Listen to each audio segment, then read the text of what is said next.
Salut, aujourd'hui on se retrouve pour une nouvelle vidéo. Je sais, j'ai déjà enchaîné 3 vidéos en une journée, mais bon, aujourd'hui je suis très productif.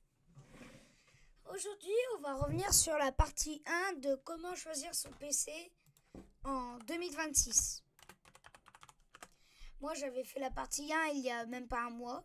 Du coup, là, on va faire la partie 2. On va aller directement sur Coolblue et aller dans... Oui, oui. Alors, ordinateur et tablette. Je vois on a tablette, écran PC, internet et réseau. Oh, je fais un petit tour là-dedans, tiens. PC de bureau, mais nous, ce qui nous intéresse, c'est PC portable pour les étudiants. Alors, PC portable Windows. Alors, il y a les Chromebooks, les PC portables, les Apple MacBook et les PC portables Windows. Je vous reconnais les Windows Family et Home et les Windows Pro. Par contre, les Chromebooks, franchement, si vous êtes à la maison, ça peut faire le taf. Mais si vous êtes en étudiant et puis que vous faites juste de l'entraînement de texte, ça va. Mais par contre, si vous devez utiliser Scratch ou alors OpenOffice, prenez un Windows. Bon, on va aller dans les Windows simples. Là, on va commencer avec de la bureautique classique. Du coup, traitement de texte, email et YouTube. Vidéo YouTube. Et voir aussi un peu d'animé. Bon alors, Home ou Pro, on va aller dans Home. Ou alors Family. Ah mais non, c'est la même chose, je suis con. Bon alors, on va mettre tous les filtres. On revient tout de suite. Voilà, bon allez. J'ai fait utilisation recommandée, internet, mail et traitement de texte et études. Et j'ai mis 8 Go de RAM. Bon, oh putain, déjà on attaque vraiment dans les 500 balles. Bon.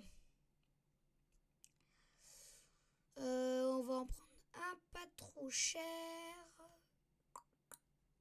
Alors, les IdeaPad 3, faut qu'on en parle. Ils ont une bonne... Alors, ce n'est pas un sponsor, hein, je suis personne pour faire des sponsors. Ils ont un i3, du coup, parfait pour les études et, et chez soi.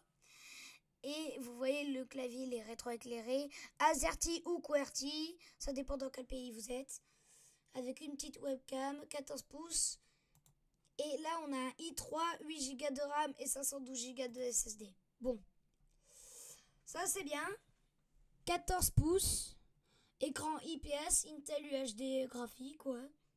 Bon, alors lui, je vous le recommande, lui. 439 €, c'est un peu cher. Mais franchement, si vous voulez un PC qui va durer 3-4 ans maximum, minimum, enfin, je sais pas, et bah, prenez-le. Bon, vous prenez tout ça, là, je vais faire ça et vous allez choisir le modèle qui vous intéresse.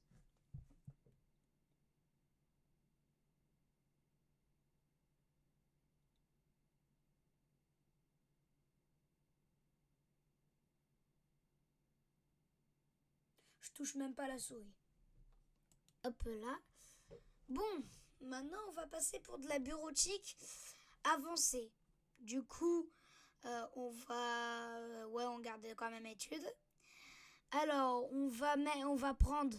On va juste on va retirer les i3 ou les Ryzen 3. Du coup, là, on n'a que des Core 5 ou des Ryzen 5.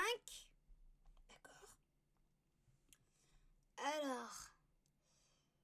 Ok, du coup, on a le Galaxy Book 4, je le vois partout là. Qu'est-ce qui se passe? i5 c'est pas mal. 512 Go de SSD c'est pas mal, mais 8 Go pour de l'avancée. Prenez 16 Go. 16 Go, 16 Go c'est cher, mais par contre vous êtes bien. Sachant que c'est Samsung, du coup si vous avez un Samsung, téléphone Samsung ou tablette Samsung, ça sera compatible. Bon. Pareil, on va faire la même méthode. On va revenir en arrière et hop. L'essentiel aussi. L'essentiel, ça se vend bien. Ah! Alors lui, il existe que en 8 Go et 512 Go, lui. Bof. Ouais, je le mettrai dans la catégorie bureautique classique, même si ça pète les prix. Bon, du coup, vous prenez celui qui est en mode... Lui, il est pas cher, lui. Ryzen 5. Oula, attends. Attends, il me tape à l'œil, lui. Un Ryzen 7 16 Go. Bon, là, on rentre dans le usage professionnel. Là. Ça va.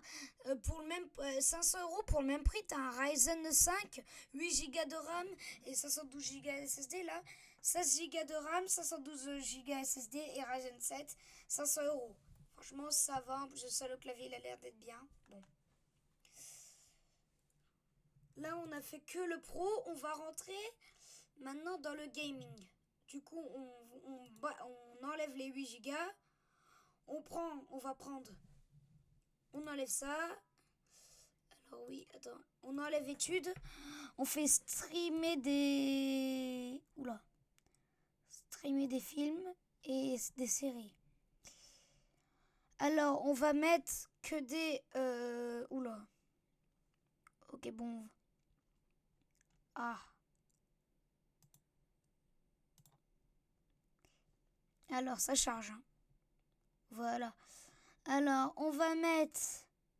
Cette fois-ci, que des Ryzen 7 i7. Voilà. On va prendre aussi d'autres processeurs. i7, i9. Et on va prendre aussi des Ultra 7, Ultra 9, Qualcomm. Voilà. Du coup, on a enlevé tous les 5 et les 3. Maintenant, on n'a que les 7 et les 9.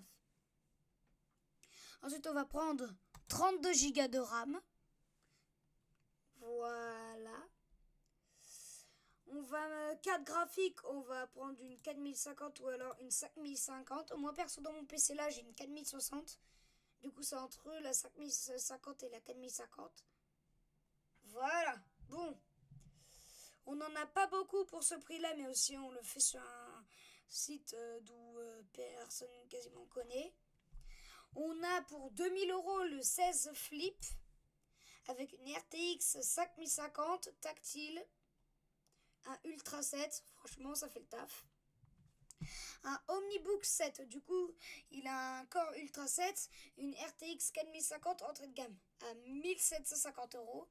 Et pour 2000 € un IdeaPad Pro 5 avec un Ultra 9, une RTX 5050 et haut de gamme. Franchement pour le prix, je vous conseille ces deux-là. Enfin, je vous conseille ces trois-là bien évidemment, mais si vous voulez être un gamer, mais genre, prenez ça genre. Voilà. Bon, on va changer de catégorie.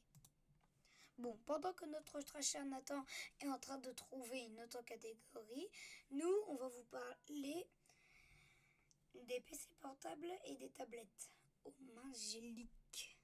Eh bien, rebonjour. D'accord. Merci la voix off. Maintenant, on va changer de catégorie et on va aller dans Coolblue, toujours le même site, mais cette fois-ci, tablette. Voilà. Oula, je vois du Samsung, je vois du iPad. Putain. On va se concentrer sur les Redmi d'abord.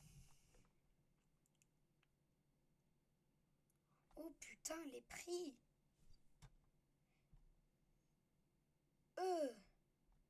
Ok. Donc, la marque, on va se concentrer sur... Oula. Y a pas Redmi? Ah. Bon bah, y a pas Redmi. C'est pas grave. Enfin, si c'est un peu grave, mais bon. Capacité totale de stockage, format de la tablette, marque, système d'exploitation, bon. Bah finalement, on va se dire ciao. N'oubliez pas de vous liker, abonner et partager cette vidéo. Sinon, j'arrête les vidéos.